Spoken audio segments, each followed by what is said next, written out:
Hello, welcome back to the channel. Today, we're going to learn how to use multiple filters in Trello effectively. This will help you manage your tasks more efficiently and save lots of time. So let's dive right in. First, you need to open your Trello board. Now on your right, you'll see a button called Show Menu. Click on it and a sidebar will appear. From this sidebar, select Filter Cards.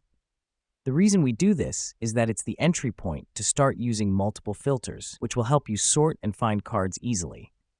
Next up, you'll find various filter options.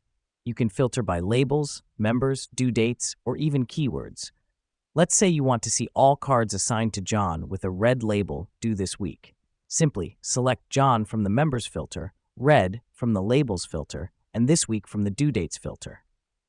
This helps us because it narrows down our view to only the cards meeting these criteria, making it easier to manage tasks. Now that we've done that, you might want to save this filter combination for future use.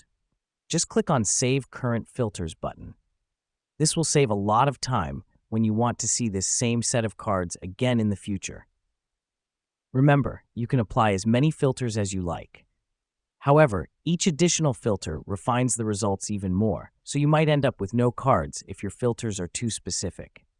Finally, to clear all the filters and go back to the normal view, just click on the Clear All button in the Filter Cards section.